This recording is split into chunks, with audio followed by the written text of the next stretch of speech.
ओम शांति है जी मुरलीधर का 13/4/2023 मिटा मिटा बात कर रहे थे मीठे मीठे बार आपस में अविनाशी ज्ञान रत्न जी लेन देन करे करे ही कबीर जी पालना करो ज्ञान रत्न जो दान कंदा रहो।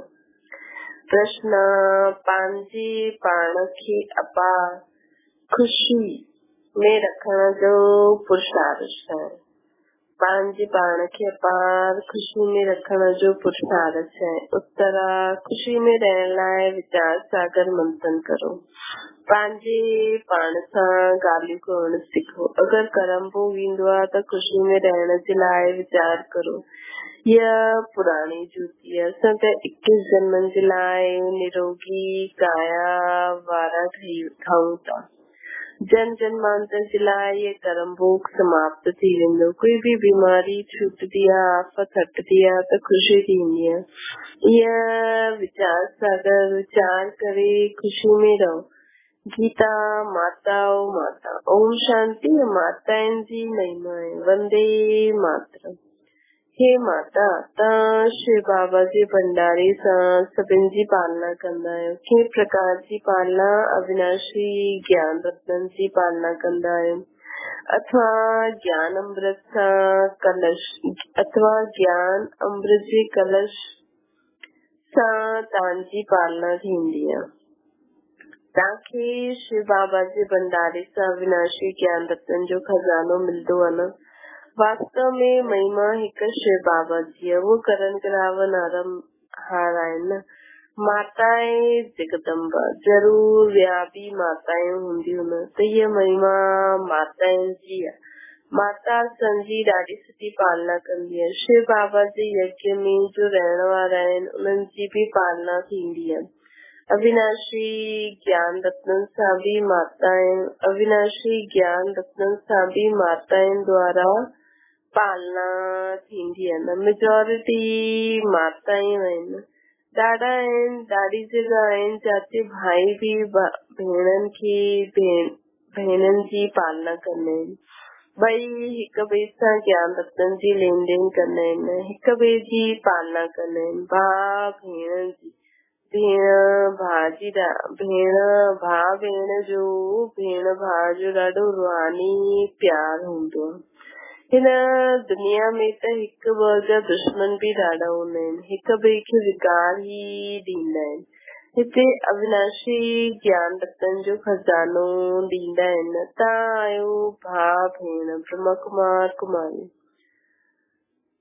तव्हांजो नाम भी ॾाढो भारी आहे न। प्रजापिता ब्रह्मा जा जरूर कुमार कुमारियूं हूंदा न। इहो बुद्धि सां कमु वठणो। गीत में माताउनि जी महिमा आहिनि। जगदम्बा सरस्वती आहे त जरूर ॿिया बि ॿार हूंदा। गोया फैमिली थी वई न। ये भी समझण जी ॻाल्हि आहे। प्रजापिता लिखल आहे न। ब्रह्मा खे चइबो आहे प्रजापिता त जरूर कोई समय ब्रह्मा द्वारा प्रजा रची ईंदी न। ब्रह्मा आहे साकार सृष्टि जो पिता। गायल भी आहे प्रजापिता ब्रह्मा द्वारा ब्रह्मण कुल जी रचना थी। आदि सनातन पहिरियों ब्रह्मण थी वेंदा आहिनि न। आदि सनातन पहिरियों ब्रह्मण हूंदा आहिनि। वास्तव में आदि सनातन देवी देवता धर्म चइण रॉन्ग आहे। ये त सतयुग जो धर्म आहे। ये आदि सनातन ब्रह्मणनि जो धर्म जो आहे ये प्रायलोक थी वेंदो आहे। देवता धर्म खां बि पहिरियों इहो ब्रह्मण धर्म आहे जंहिंखे चोटी चइबो आहे न। इन्हनि खे चइबो आहे संगम युगी आदि सनातन ब्रह्मण धर्म। संगम युगी आदि सनातन ब्रह्मण धर्म केतिरो सुठो राज सम्झाइण जो आहे न। बाबा सम्झायो अथई पहिरियों जॾहिं कोई अचे त हुनखे बाप जो परिचय ॾियो। इहो मुख्य आहे। ब्रह्मणनि जी त राजधानी न आहे न। लिखल बि आहे न सतयुगी डीटी वर्ल्ड सॉवरेंटी। असांजो ईश्वर जन्म सिद्ध अधिकार आहे। लिखल बि आहे सतयुगी डीटी वर्ल्ड सॉवरेंटी असांजो ईश्वर जन्म सिद्ध अधिकार आहे। देवी देवता धर्म त बरोबर आहे, परंतु उन्हनि खे इहा राजधानी कॾहिं ऐं कीअं मिली उहो बि सम्झाइणो पवंदो। हिन करे त्रिमूर्ति जो चित्र साम्हूं रखणो खपे। हिन में लिखल आहे न, स्वर्ग जी बादशाही असांजो जनम सिद्ध अधिकार आहे, कंहिं द्वारा उहो बि लिखणो पए। इन करे त्रिमूर्ति चित्र साम्हूं रखणो पए। भाव चवनि था इहे कि उन्हनि खे कॾहिं मिली, कीअं मिली, लिखल बि आहे न, स्वर्ग जी बादशाही जनम सिद्ध अधिकार आहे न, कंहिं द्वारा उहा बि लिखल आहे। इहा बोर्ड ठाराए करे हर हिकु पंहिंजे घर में लॻाए ॾे। जे गवर्नमेंट जॉब ऑफिसर्स जा बोर्ड हूंदा आहिनि न, कोई वटि बैच मेडल्स ॾाढा हूंदा आहिनि, सभिनि जी पंहिंजी निशानी हूंदी आहे। तव्हांजी बि निशानी हुजणी खपे। बाबा डायरेक्शन ॾींदा आहिनि, अमल में लाइण त ॿारनि जो कमु आहे। जो कुझु व्यंग मार्ग जी सर्विस त व्यंग मार्ग जी सर्विस थिए, अमल में लाइण बि ॿारनि जो कमु आहे ताकी व्यंग मार्ग जी सर्विस थिए। ये ॾाढी मुख्य चीज आहे। डॉक्टर बैरिस्टर आदि सभिनि जे घर में बोर्ड लॻल हूंदो आहे। तव्हांजो बि बोर्ड लॻल हुजे कि अची करे सम्झो। श्री बाबा ब्रह्मा द्वारा स्वर्ग जी बादशाही कीअं था ॾियनि त मनुष्य ॾिसी करे वंडर खाए। अंदर ईंदा सम्झण जे लाइ फ्लैट जे ॿाहिरि बि लॻाए सघंदा आहियो। जंहिंजो जो धंधो आहे उहो बोर्ड लॻाइणो खपे। ॿार कुझु कंदा न आहिनि त सर्विस बि न थींदी आहे। हिकु त माया जो वार थींदो आहे, निश्चय न आहे कि असां बाबा वटि वेंदा आहियूं। 84 जन्मनि जो पाठ पूरो थियो, पोइ नई दुनिया स्वर्ग में अची करे वस्तु वठंदासीं, इहे यादि न रहंदो आहे। बाबा चईंदो आहे बल कर्म करो, पोइ जेतिरो समय मिले बाबा खे यादि करो। असां ढिंडोरो पिटंदा आहियूं कि इहे सभिनि जो अंतिम जन्म, पुनर्जन्म मृत्यु लोक में पोइ न वठंदासीं। तव्हां बि ॼाणदा आहियो मृत्यु लोक हाणे ख़तम थियण वारो। पहिरियों निर्वाण धाम स्वीट होम वञणो आहे। ईअं पाण सां गॾु ॻाल्हियूं कंदा रहणो खपे। पहिरियों असांखे निर्वाण धाम पंहिंजे घर हलणो आहे। ईअं पाण सां ॻाल्हियूं करणी खपे। हिनखे चइबो आहे विचार सागर मंत्र। बाबा चवंदा आहिनि तव्हां कर्म योगी आहियो, छा तव्हांखे कचरे जहिड़ो बि अक्कल न आहे? उहो बि शरीर निर्वार्थ घास आदि खाई करे कर्मेंद्रियनि खे समेटे शांत में वेही रहंदो।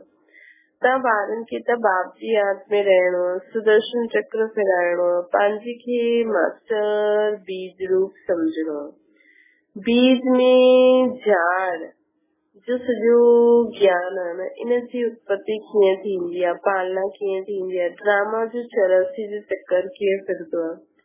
84 जे चक्कर जे लाइ इहो गोलो ठाहिबो आहे जो मनुष्यनि खे 84 जन्मनि जो ज्ञान अची वञे। बाबा सम्झाईंदा आहिनि त सिर्फ़ 84 जन्म वठंदा आहियो। जो आदि सनातन देवी देवता धर्म वारा आहिनि, अर्थात जो ब्राह्मण खां देवता ठहींदा आहिनि, उन्हनि जा ई 84 जन्म हूंदा आहिनि। तव्हां 84 जन्मनि खे ॼाणदा आहियो। ब्रह्मा जी राति ऐं ब्रह्मा जो ॾींहुं चइबो आहे न, हिन में 84 जन्म अची वेंदा आहिनि। त त्रिमूर्ति जो बोर्ड ठाराइणो खपे।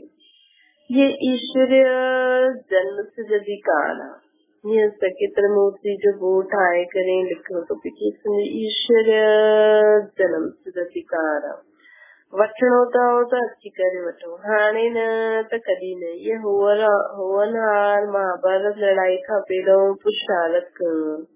इहे बोर्ड ठाहिण ॾाढो सहज आहे। चाहे त्रिमूर्ति लगायो या शिव जो लगायो, नाम परम पिता परमात्मा शिव जो लॻल हुजे। उहा आहे गीता जो भगवान। गीता में राजयोग जी ॻाल्हि, तॾहिं असां लिखंदा आहियूं दैवी स्वराज्य ईश्वरीय। तॾहिं असां लिखंदा आहियूं दैवी स्वराज्य ईश्वरीय जन्म सिद्ध अधिकार असांजो। यह आहे शिव बाबा, यह आहे प्रजापिता ब्रह्मा। हिन द्वारा वस्तु मिलंदो। स्वर्ग में राजा रानी ठहींदा आहिनि, महाराजा महारानी। राम छा ॾींदो आहे, रावण छा ॾींदो आहे, इहे तव्हां ॼाणंदा आहियो। अॼुकल्ह पाए राम राज्य, अॼुकल्ह पाए रावण राज्य, ईअं न परमात्मा ई दुख ॾींदो आहे, दुख ॾियण वारो रावण। अर्थात पंज विकार जो ही विश्व ठाहिनि आहिनि। सत्य का शिवालय ॿारनि खे भिन्न भिन्न प्रकार जी सम्झाणी रोज़ मिलंदी आहे त ख़ुशी में रहणो खपे। तव्हां ॼाणंदा आहियो शिव बाबा पढ़ाईंदा आहिनि, ईअं न कि साकार खे यादि करणो आहे। शिव बाबा असांखे ब्रह्मा द्वारा सहज राजयोग सिखलाईंदो। शिव बाबा ईंदा ई आहिनि प्रजापिता ब्रह्मा में। प्रजापिता ब्रह्मा ॿियो कंहिंखे चई न सघंदा आहिनि, ब्रह्मण बि जरूर खपनि। शिव बाबा असांखे ब्रह्मा द्वारा सहज राजयोग सिखलाईंदा आहिनि। शिव बाबा ईंदा आहिनि प्रजापिता ब्रह्मा में। प्रजापिता ब्रह्मा ॿियो कंहिंखे न थी सघंदा आहियूं, ब्रह्मण बि जरूर खपनि। था पवित्र आत्मा आहियूं। बाप अची करे सच ॿुधाईंदा आहिनि। गायल बि आहे न सेकंड में राज्य भाग्य ॿार चईंदा आहिनि त शिव बाबा जा ॿार आहियूं, उहा आहे स्वर्ग जो रचयिता, त जरूर असांखे स्वर्ग जी राजा ई ॾिनी न, ॿिया छा ॾींदा बाबा। बाबा कीअं वंडरफुल आहे न, हिकु सेकंड में जीवन मुक्ति जनक खे मिली, ये बि ॻाल्हि आहे। तव्हां ॼाणंदा आहियो त शिव बाबा जा ठहिया, शिव बाबा खे जरूर यादि करणो।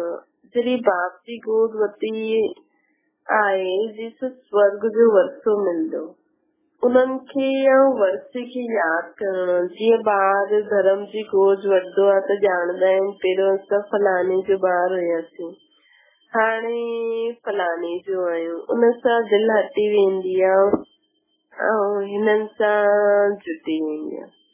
हिते बि तव्हां चईंदसि शिव बाबा जा एडॉप्टेड ॿार आहियूं, पोइ हुन बाप खे यादि करण सां फ़ाइदो छा।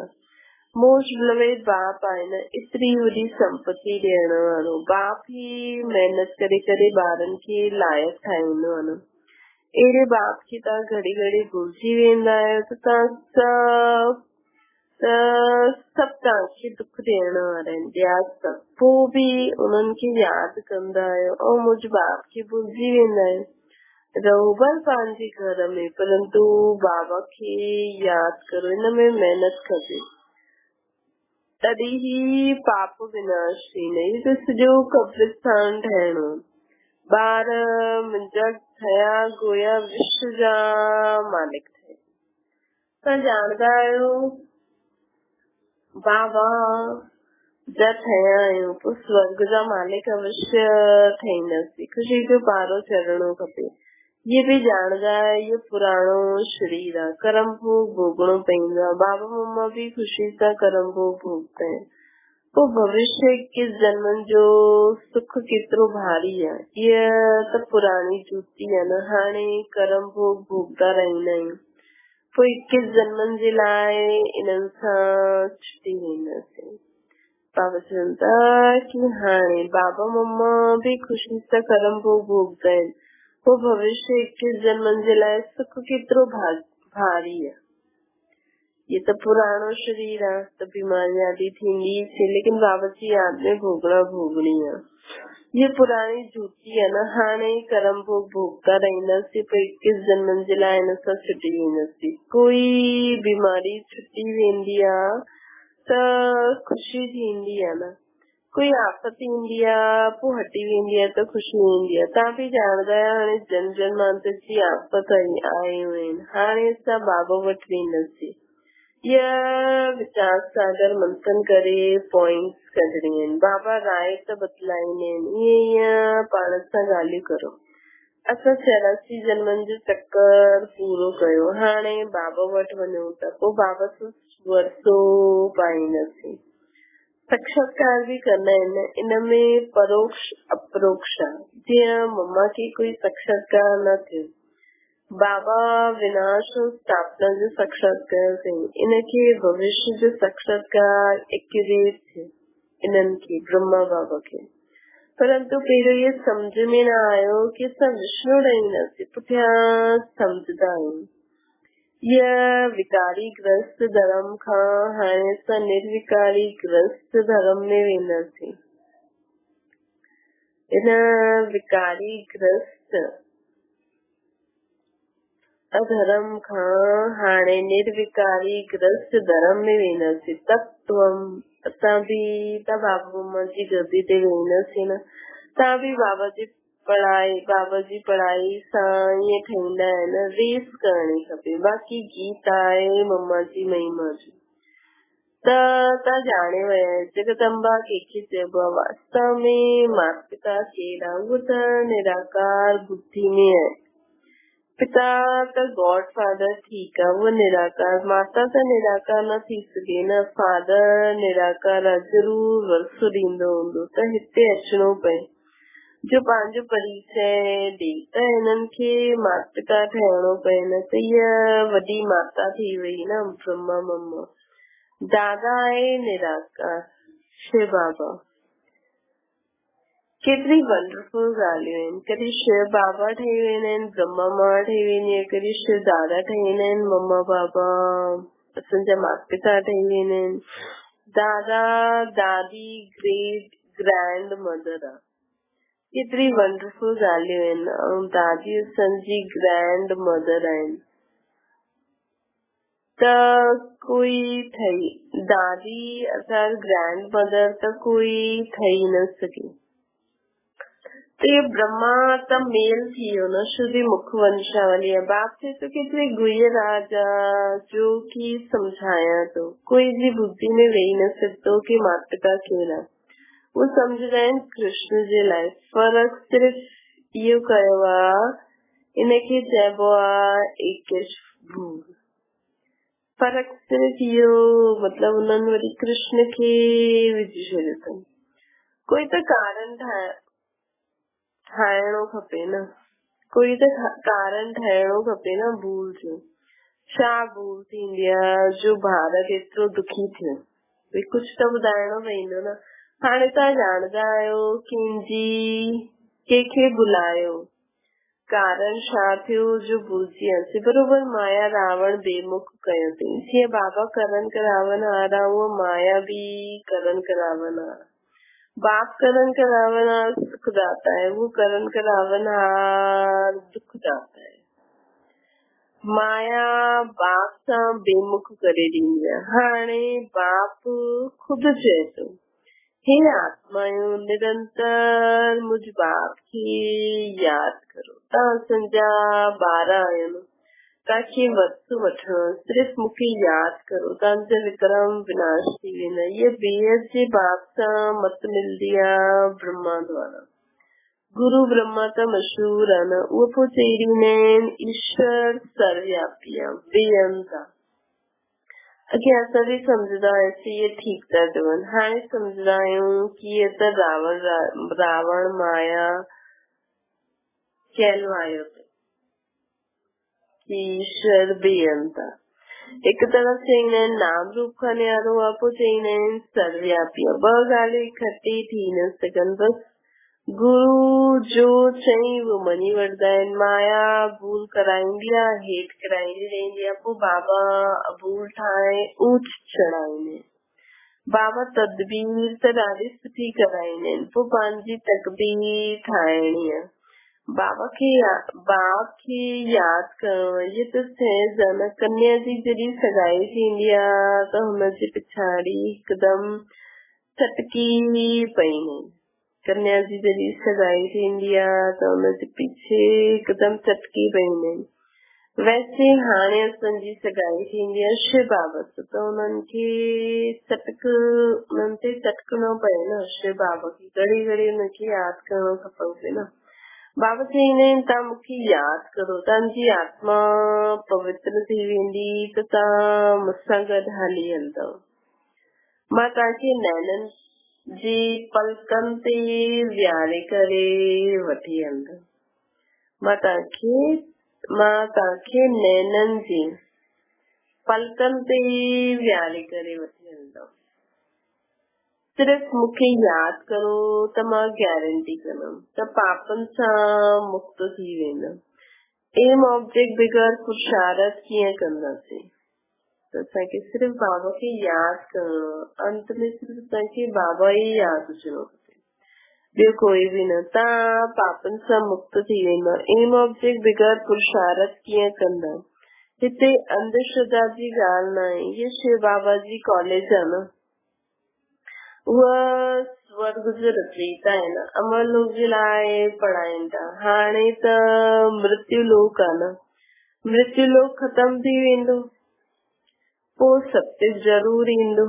हाणे मृत्यु लोक ख़तम थियो कि थियो, पोइ सत्य आयो कि आयो, ये चक्कर त फिरंदो ई रहंदो आहे। अच्छा, मीठी मीठी सिखने जे ॿारनि प्रति माता पिता बाप दादा जो यादि प्यार ऐं गुड मॉर्निंग। रूहानी बाप जी सभिनि रूहानी ॿारनि खे नमस्ते। असांजी बि रूहानी माता पिता बाप दादा खे यादि प्यार गुड मॉर्निंग ऐं नमस्ते। धारणा जे लाइ मुख्य सार कच्छ में मिसल सभु कर्मेंद्रियनि खे समेटे बाप ऐं वर्से खे यादि करणो, कर्म योगी ठहिणो आहे, पंहिंजे पाण सां ॻाल्हियूं करणियूं आहिनि। ॿियो आहे आपस में ज्ञान रत्न जी लेन देन करे करे हिक ॿिए जी पालना करणी आहे। सभिनि सां रूहानी प्यार रखणो आहे। सभी आत्मायूं बाबा जा ॿार। वरदान दिल जो सच्चे संबंध वारा यथार्थ साधना करण वारा निरंतर योगी ठहूं। साधना था शक्तिशाली यादि बाप सां गॾु दिल जो सच्चो संबंध हुजणो खपे। जीअं योग में शरीर सां एकाग्र थी करे वेंदा, ईअं दिल मन बुद्धि सब हिकु बाप तरफ लॻल हुजे। बाप सां गॾु वेही वञे। शरीर सां त वेठा ई आहिनि, लेकिन शरीर सां गॾु गॾु बाबा चए थो दिल मन बुद्धि बि बाबा सां गॾु वेठी हुजे। इनखे यथार्थ साधना चइबो आहे।